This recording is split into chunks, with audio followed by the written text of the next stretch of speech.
നമസ്കാരം.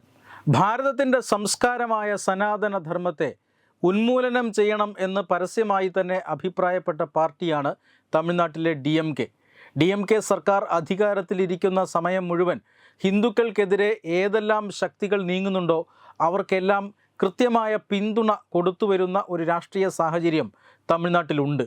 എന്നാൽ ഇത്തരം രാഷ്ട്രീയ സാഹചര്യങ്ങൾക്കെതിരെ പല ഘട്ടങ്ങളിലായി പല പോരാളികളും ഉയർന്നു വന്നിട്ടുമുണ്ട്. തമിഴ്നാട് രാഷ്ട്രീയത്തിലെ അണ്ണാമലൈ എന്ന BJPയുടെ സംസ്ഥാന അധ്യക്ഷൻ തന്നെ അതിനൊരു ഉദാഹരണമാണ്. ധാരാളം ഹിന്ദു സംഘടനകളും ഹിന്ദു സംഘടനാ പ്രവർത്തകരും നേതാക്കന്മാരുമെല്ലാം സ്റ്റാലിൻ്റെ നേതൃത്വത്തിലുള്ള DMK സർക്കാരിനെതിരെ ഇക്കാര്യത്തിൽ വലിയ പോരാട്ടത്തിലാണ്. ഏറ്റവും ഒടുവിലായി നടന്ന ഒരു സംഭവമാണ് ഇപ്പോൾ ചർച്ചാ വിഷയമായി കൊണ്ടിരിക്കുന്നത്. അതായത് നിങ്ങൾ ഈ ചിത്രത്തിൽ കാണുന്നത് മഹാവിഷ്ണു എന്ന ഒരു യുവാവാണ്. ഇദ്ദേഹത്തിൻ്റെ പേര് മഹാവിഷ്ണു എന്നാണ്.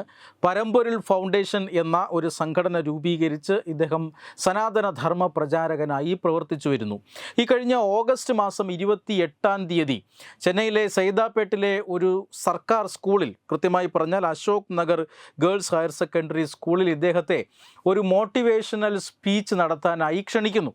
തന്നെ ക്ഷണിച്ചതനുസരിച്ച് അദ്ദേഹം അവിടെ ചെല്ലുന്നു, വിദ്യാർത്ഥികളുമായി സംവദിക്കുന്നു. അദ്ദേഹം തമിഴ് സിദ്ധ പരമ്പരയെക്കുറിച്ചും അതുപോലെ തന്നെ പുനർജന്മത്തെക്കുറിച്ചുമെല്ലാം തിരുക്കുറലും അതുപോലെ തന്നെ തിരുവെൺപാവയും ഒക്കെ അടിസ്ഥാനപ്പെടുത്തി ഒരു വളരെ പ്രധാനപ്പെട്ട ആകർഷണീയമായ ഒരു പ്രസംഗം നടത്തുന്നു. മഹാവിഷ്ണു അത്തരം പ്രസംഗങ്ങൾക്ക് പേരുകേട്ടയാളാണ്. സമൂഹ മാധ്യമങ്ങളിലെല്ലാം മഹാവിഷ്ണുവിന് ഈ രീതിയിൽ ഒരു പിന്തുണയുമുണ്ട്. അദ്ദേഹം വളരെ ആകർഷകമായി പ്രസംഗിക്കുന്ന വ്യക്തിത്വമാണ്. അദ്ദേഹത്തിന് പറയാൻ ആഗ്രഹിക്കുന്ന കാര്യങ്ങൾ മുഴുവൻ അദ്ദേഹം വളരെ ആകർഷകമായി പ്രസൻറ്റ് ചെയ്യുന്ന ഒരു വ്യക്തിയും കൂടിയാണ്. അത്തരത്തിൽ ഒരു പ്രസംഗം അദ്ദേഹം സ്കൂളിൽ നടത്തുന്നു. ഈ പ്രസംഗം ഇഷ്ടപ്പെടാതെ കേൾവിക്കാരനായി ഉണ്ടായിരുന്ന മറ്റൊരു അധ്യാപകൻ ഈ മഹാവിഷ്ണുവിനെ ചലഞ്ച് ചെയ്യുന്നു. അദ്ദേഹം മഹാവിഷ്ണുവിനെതിരെ സംസാരിക്കുന്നു. എന്തിനാണ് സ്കൂളിൽ വന്ന് പുനർജന്മത്തെക്കുറിച്ചും ഹിന്ദു ആത്മീയതയെക്കുറിച്ചുമൊക്കെ സംസാരിക്കുന്നത് എന്ന് അദ്ദേഹം ചോദ്യം ചെയ്തു. അതായത് ഈ മഹാവിഷ്ണുവിനെ കേട്ടുകൊണ്ടിരുന്ന മറ്റൊരു അധ്യാപകൻ, അയാളൊരു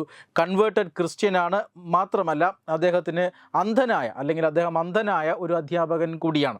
ഇങ്ങനെ വാദപ്രതിവാദം നടത്തുന്നു. തിരുക്കുറലിനെക്കുറിച്ചും തിരുവെൺപാവയെക്കുറിച്ചുമൊക്കെ സംസാരിക്കുന്നതിൽ എന്താണ് കുഴപ്പം? അതും തമിഴ്നാട്ടിൽ. ഇതെല്ലാം തമിഴ് സംസ്കൃതിയുടെ ഭാഗമല്ലേ?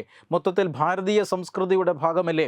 അന്യമത വിദ്വേഷം താനിവിടെ പ്രസംഗിച്ചിട്ടില്ല, മറിച്ച് ഹിന്ദു മതം എന്ന രീതിയിലൊന്നും സംസാരിച്ചിട്ടില്ല. നമ്മുടെ സംസ്കാരത്തിൽ നിന്നും കുട്ടികൾ അറിയേണ്ടുന്ന പല നല്ല പാഠങ്ങളും തൻ്റെ പ്രസംഗത്തിൽ ഉൾപ്പെടുത്തിയിട്ടേ ഉള്ളൂ. അതിൽ ചോദ്യം ചെയ്യാൻ എന്താണുള്ളത് എന്ന് പറഞ്ഞ് മഹാവിഷ്ണുവും തിരിച്ച് തർക്കിക്കുന്നുണ്ട്. ഈ സംഭവം അവിടെ അവസാനിക്കുന്നു. മഹാവിഷ്ണുവിൻ്റെ ഓരോ ആർഗ്യുമെൻറ്റിനും കുട്ടികളുടെ ഭാഗത്തു നിന്നും വലിയ രീതിയിൽ കരഘോഷം മുഴങ്ങുന്നുണ്ട്. ഇത് ആ അധ്യാപകനെ വല്ലാതെ ചൊടിപ്പിക്കുന്നു. ഓഗസ്റ്റ് മാസം 28-ാം തീയതി നടന്ന സംഭവമാണ്. ഈ അടുത്ത കാലത്തായി, അതായത് ഈ കഴിഞ്ഞ വ്യാഴാഴ്ചയോ മറ്റോ ആണ് ഈ മഹാവിഷ്ണുവിനെ കുറിച്ച് ഒരു പോലീസ് കംപ്ലൈൻറ്റ് ചെല്ലുന്നു. ഈ പോലീസ് കംപ്ലൈൻറ്റ് അന്ധരുടെ ഒരു സംഘടനയാണ് നൽകിയിട്ടുള്ളത്. അതായത് ഭിന്നശേഷിക്കാരനായ ഒരാളെ അപമാനിച്ചു സംസാരിച്ചു, അതിൻ്റെ പേരിൽ കേസെടുക്കണം എന്നാവശ്യപ്പെട്ടുകൊണ്ടാണ് ഇത്തരത്തിലൊരു പരാതി ചെല്ലുന്നത്. പോലീസ് നിരവധി വകുപ്പുകൾ പ്രകാരം രണ്ട് സമുദായങ്ങൾ തമ്മിൽ സംഘർഷം ഉണ്ടാക്കാനായി ശ്രമിച്ചു, വർഗീയത പറഞ്ഞു, കലാപം സൃഷ്ടിക്കാൻ ശ്രമിച്ചു എന്നൊക്കെയുള്ള വിവിധ വകുപ്പുകൾ പ്രകാരം പോലീസ് കേസെടുക്കുന്നു. ഇങ്ങനെ നിയമ നടപടികൾ സ്വീകരിക്കുമ്പോഴും കേസെടുത്തപ്പോഴേക്കും അദ്ദേഹം ഈ മഹാവിഷ്ണു നേരത്തെ തന്നെ നിശ്ചയിച്ച ഒരു പരിപാടിയിൽ പങ്കെടുക്കാനായി ഓസ്ട്രേലിയയിൽ എത്തിക്കഴിഞ്ഞു. ഓസ്ട്രേലിയയിൽ എത്തിയതിന് ശേഷമാണ് ഈ വിവാദം അദ്ദേഹം അറിയുന്നത്, തനിക്കെതിരെ കേസെടുത്ത കാര്യം അദ്ദേഹം അറിയുന്നത്.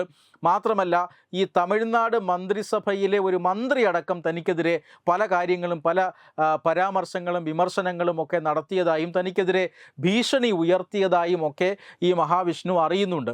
ഈ പൊതുവേദിയിൽ, സ്കൂളിൻ്റെ പൊതുവേദിയിൽ വിദ്യാർത്ഥികളുടെ കരഘോഷമാണ് അധ്യാപകനെ പ്രകോപിപ്പിച്ചതെങ്കിൽ സമൂഹ മാധ്യമങ്ങളിൽ ഈ അധ്യാപകനും മഹാവിഷ്ണുവും തമ്മിലുള്ള തർക്കം വലിയ രീതിയിൽ വൈറലാവുകയും മഹാവിഷ്ണുവിന് സമൂഹ മാധ്യമങ്ങളിൽ വലിയ രീതിയിൽ പിന്തുണ ലഭിക്കുകയും ചെയ്തു. ഇത് തമിഴ്നാട്ടിൽ നിലവിലുള്ള മതപരിവർത്തന ശക്തികളെ പ്രകോപിപ്പിച്ചു. അവർ ഈ പറയുന്ന സംഘടനയെ കൊണ്ട് പരാതി കൊടുക്കുകയായിരുന്നു. ഈ പരാതിക്ക് മേൽ നിരവധി വകുപ്പുകൾ ചേർത്ത് മഹാവിഷ്ണുവിനെ കൊടുക്കാനുള്ള പ്രയത്നം സംസ്ഥാന സർക്കാർ നടത്തുകയും ചെയ്തു. എന്തായാലും ഇത് സംഭവത്തിൻ്റെ ഗൗരവം മനസ്സിലാക്കിയ മഹാവിഷ്ണു ഓസ്ട്രേലിയയിൽ നിന്നുകൊണ്ട് തന്നെ വെള്ളിയാഴ്ച ഒരു ലൈവ് ചെയ്യുന്നു. അതായത് താൻ ഇവിടെ എത്തിയപ്പോഴാണ് ഈ കാര്യങ്ങളൊക്കെ അറിയുന്നത്. നേരത്തെ നിശ്ചയിച്ച പ്രകാരമുള്ള പരിപാടിയിൽ പങ്കെടുക്കാനാണ് താൻ ഓസ്ട്രേലിയയിൽ എത്തിയത്. പക്ഷേ തമിഴ്നാട്ടിലെ ചില മാധ്യമങ്ങൾ താൻ പേടിച്ചോടി എന്ന രീതി, അന്ധവിശ്വാസ പ്രചാരകനായ മഹാവിഷ്ണു പേടിച്ചോടി എന്ന രീതിയിലുള്ള വാർത്ത കൊടുക്കുന്നുണ്ട്. ഇത് ശരിയല്ല. താൻ നാളെ ഇന്ത്യയിലെത്തും, അതായത് ചെന്നൈ വിമാനത്താവളത്തിൽ പത്രലേഖകരെ കാണും. തനിക്കെതിരെ ഉയർന്നിട്ടുള്ള ആരോപണങ്ങളിൽ കൃത്യമായ വിശദീകരണം നൽകും എന്നാണ് ആ ലൈവിൽ അദ്ദേഹം പറഞ്ഞത്. എന്നാൽ ഈ ചെന്നൈ വിമാനത്താവളത്തിൽ കാത്തുനിന്ന പോലീസ് ഈ പറഞ്ഞ വാർത്താ സമ്മേളനം നടത്തുവാനോ തൻ്റെ ഭാഗം വിശദീകരിക്കുവാനോ മഹാവിഷ്ണുവിനെ അനുവദിക്കാതെ കസ്റ്റഡിയിലെടുക്കുകയും അജ്ഞാത കേന്ദ്രത്തിലേക്ക് കൊണ്ടുപോവുകയുമാണ് ചെയ്തത്. ഈ രീതിയിലാണ് സനാതനധർമ്മത്തിന് വേണ്ടി പ്രചരണം നടത്തുന്ന മറ്റു മതവിഭാഗങ്ങളെക്കുറിച്ച് യാതൊന്നും പറയാത്ത, വിദ്വേഷം പ്രചരിപ്പിക്കാത്ത, സ്വന്തം ധർമ്മത്തെയും തമിഴ് സംസ്കാരത്തെയും ഭാരതീയ സംസ്കാരത്തെയും കുറിച്ച് മാത്രം പറയുന്ന പ്രചാരകന്മാരെ ഇത്തരത്തിലാണ് ഇപ്പോൾ തമിഴ്നാട് സർക്കാരും തമിഴ്നാട്ടിലെ മതപരിവർത്തന ലോബിയും ക്രിസ്ത്യൻ മതപരിവർത്തന ലോബിയും ചേർന്ന് കൈകാര്യം ചെയ്യുന്നത് എന്നതാണ് ഏറ്റവും പ്രധാനപ്പെട്ട കാര്യം. എന്തായാലും സർക്കാരിനെതിരെ അങ്ങേയറ്റം വരെ പോരാടുകയും പൊരുതുകയും ചെയ്യും എന്ന് മഹാവിഷ്ണു പ്രഖ്യാപിച്ചിരിക്കുകയാണ്. DMK സർക്കാരിനെതിരെ ഹിന്ദു ഭാഗത്തു നിന്നും സംസാരിക്കാനും പോരാടാനും ഒരു പടയാളിയെ കൂടി കിട്ടി എന്ന് മാത്രമേ ഇക്കാര്യത്തിൽ പറയാനുള്ളൂ. Web desk Tatwamayi news. Powered by Jyotis. Realizing your dream home. Our ongoing luxury apartments projects are Crown near Karivattam, The Square near UST Global, White Manor near Aattugal Ambalathara, and Evergreens Luxury Villas near Tirumala. Call 90482 55599. Jyotis Building Promoters Private Limited, Thiruvananthapuram. Balaramapuram Sultana ജുവല്ലറിയുടെ Onam offer. ഏതൊരു പർച്ചേസിനും ഓണപ്പുടവ സമ്മാനം, ഒപ്പം ഓണക്കിറ്റുകളും. 10 പവന് മുകളിലുള്ള വിവാഹ പർച്ചേസുകൾക്ക് പവന് 5000 രൂപയുടെ കിഴിവും, അതിന് താഴെയുള്ള വിവാഹ പർച്ചേസുകൾക്ക് 3000 രൂപയുടെ കിഴിവും, ഒപ്പം സ്വർണ്ണ നാണയങ്ങളും ഗൃഹോപകരണങ്ങളും സമ്മാനം. പഴയ 916 സ്വർണ്ണാഭരണങ്ങൾ മാറ്റി വാങ്ങുമ്പോൾ വിലയിലോ തൂക്കത്തിലോ വ്യത്യാസം വരാതെ പുതിയ ഡിസൈനിലുള്ള 916 HUID സ്വർണ്ണാഭരണങ്ങൾ മാറ്റി വാങ്ങാൻ സുവർണാവസരം. ഈ ഓണത്തിന് പതിവിലും വ്യത്യസ്തമായി അതിശയിപ്പിക്കുന്ന ഓഫറുകളും ഓണ സമ്മാനങ്ങളുമായി Sultana jewellery, main road, Balaramapuram.